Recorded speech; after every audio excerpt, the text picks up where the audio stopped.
نکلا۔ اس کے بعد سوال نمبر 6، لوک کہانی کا خلاصہ اپنے الفاظ میں تحریر کریں۔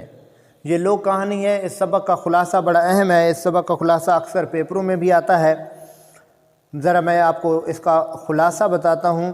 خلاصے میں ہم سبق کے اہم نکات کو ڈسکس کریں گے، اپنی طرف سے کوئی چیز ایڈ نہیں کرنی، اپنی طرف سے کوئی اضافہ یا رد و بدل نہیں کرنا، البتہ جو سبق کے جزیات ہیں ہم ان کو ہی، اہم جزیات کو ہی زیر بحث لائیں گے۔ سبق چغل خور، مصنف کا نام شفیع عقیل۔ خلاصہ، سب سے پہلے تھوڑا سا اوپر جو لوک کہانی کی تعریف دی گئی ہے، سبق میں چغل خور کے بیانات جھوٹ کی ذیل میں آتے ہیں۔ یہ چغل خوری کی بجائے فتنہ پروری زیادہ ہے۔ لوک کہانی ایسی کہانی ہوتی ہے جو معاشرے و تہذیب کا قیمتی سرمایہ ہوتی ہے اور نسلوں کی کردار سازی میں اہم کردار ادا کرتی ہے۔ اگلے وقتوں کی بات ہے کہ ایک گاؤں میں چغل خور رہتا تھا۔ اس کی یہ عادت تھی، وہ ایک کی بات دوسرے سے کرتا۔ اسی عادت کی وجہ سے اسے اپنی ملازمت سے بھی ہاتھ دھونے پڑے، چنانچہ وہ بیکار تھا۔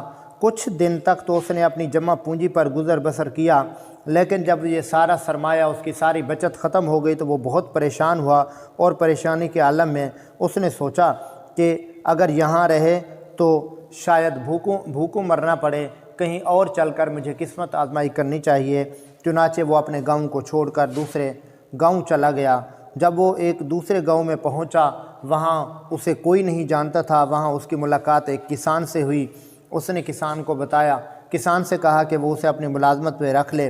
کسان کو بھی ایک ملازم کی ضرورت تھی، چنانچہ اس نے اس سے 2 شرائط پر ملازم رکھ لیا۔ کسان نے جب اس سے پوچھا کہ تم کیا تنخواہ لوگے، اس نے کہا میری کوئی تنخواہ نہیں، بس آپ مجھے روٹی کپڑا اور رہائش دے دینا، اور 6 ماہ بعد چغلی کھانے کی اجازت ہوگی۔ تو کسان اس بات پر رضامند ہو گیا اور اس نے اپنے ہاں ملازم رکھ لیا۔ چنانچہ چغل خور کسان کے پاس ملازم ہو گیا۔ وہ کام بھی اسی کا کرتا تھا اور اسی کے گھر میں رہتا تھا۔ روزانہ صبح سویرے کام پر چلا جاتا اور شام کو کسان کے ساتھ ہی واپس آتا۔ اسی طرح بہت سارے دن گزر گئے۔ جب 6 ماہ گزر چکے تو چغل خور نے محسوس کیا کہ وہ اپنی اب چغلی کھانے والی عادت پر قابو نہیں پا سکتا، اور اس نے سوچا میرا حق بھی ہے، اب مجھے معاہدے کے مطابق میرے 6 ماہ گزر بھی چکے ہیں۔ ایک دن حسب معمول کسان اپنے کھیتوں میں کام کاج میں مصروف تھا، تو چغل خور کسان کی بیوی کے پاس گیا اور کہا کہ تمہارا خامد کوڑی ہو گیا ہے۔ کوڑی کا جسم نمکین ہوتا ہے، اگر تمہیں یقین نہ ہو تو تم اس کے جسم کو چاٹ کر، زبان سے چاٹ کر یا کاٹ کر دیکھ سکتی ہو کہ کوڑی کا وہ نمکین ہے یا نہیں۔ یہ بات کہہ کر چغل خور سیدھا کسان کے پاس پہنچا۔ اس نے کسان کو بتایا کہ تمہاری بیوی پاگل ہو گئی ہے، وہ پاگل پن میں آدمیوں کو کاٹنے کے لیے دوڑتی ہے۔ اگر تمہیں یقین نہ ہے تو جب کل تم کھیتوں میں جاؤ گے تو دیکھ لینا کہ تمہاری بیوی پاگل پن میں کس طرح لوگوں کو کاٹتی ہے۔ یہ بات کر کے وہ سیدھا کسان کے سالوں کے پاس گیا اور ان کو کہا کہ تمہارا بہنوئی تمہاری بہن کو روز مارتا ہے اور کھیتوں میں سب کے سامنے اس کی بے عزتی کرتا ہے۔ اگر تمہیں یقین نہ ہو تو کل دوپہر کو جب وہ کھانا لے کر جائے تو تم کھیتوں میں جا کر دیکھ لینا۔ یہ باتیں کرنے کے بعد چغل خور سیدھا کسان کے بھائیوں کے پاس پہنچا اور ان کو بتایا کہ ان کا بھائی مصیبت میں گرفتار ہے۔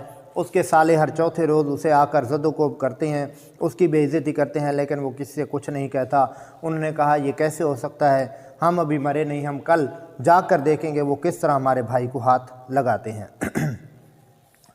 اگلے روز جب کسان کی بیوی کھانا لے کر کھیتوں میں آئی تو کسان کو شک تھا کہ شاید پاگل پن میں وہ اسے کاٹ نہ کھائے، اور کسان کی بیوی کی یہ کوشش تھی کہ وہ کسی طرح کسان کے قریب ہو اور اسے چاٹ کر یا کاٹ کر دیکھے وہ نمکین ہے یا نہیں۔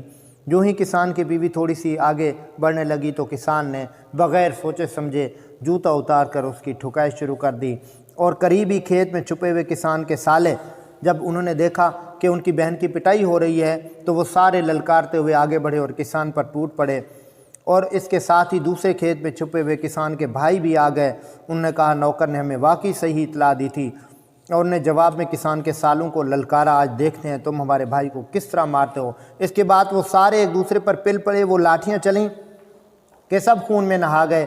آخر کار ارد گرد کام کرنے والے لوگ آئے، انہوں نے ایک دوسرے سے انہیں الگ کیا۔ جب وہ سارے کے سارے مل کر چغل خور کی تلاش میں جب ان کا غصہ قدرے ٹھنڈا ہوا تو پتہ چلا کہ یہ سب کچھ چغل خور کا کیا دھرا ہے، تب وہ سارے کے سارے مل کر چغل خور کی تلاش میں نکل پڑے۔ کہتے ہیں وہ دن اور آج کا دن چغل خور کا کہیں پتہ نہیں۔ اس لیے آج بھی کوئی چغل خور یہ نہیں مانتا کہ وہ چغل خور ہے، کیونکہ وہ جانتا ہے اگر اس نے یہ قبول کر لیا تو کسان، اس کے بھائی اور اس کے سالے اسے زندہ نہیں چھوڑیں گے۔ اس لیے چغل خور کو چغل خور کہیں تو وہ ناراض ہو جاتا ہے۔ اس کے بعد عزیز طلبہ سوال نمبر 7 ہے، محاورات اور الفاظ کو جملوں میں استعمال کریں۔ جملے تو نہیں آتے، البتہ ان کے میننگ لکھنے آنے چاہیے۔ تل ملانا، غصے کا اظہار کرنا، ادھم ہوا، آدھا مرا ہوا، ہلکان ہونا، بے ہوش ہونا، کانوں کان خبر نہ ہونا، بالکل پتہ نہ چل سکنا، شش و پنج میں مبتلا ہونا، پریشانی میں مبتلا ہونا، در در کی خاک چھاننا، ایک ایک کے پاس جانا، اور جملہ معترضہ۔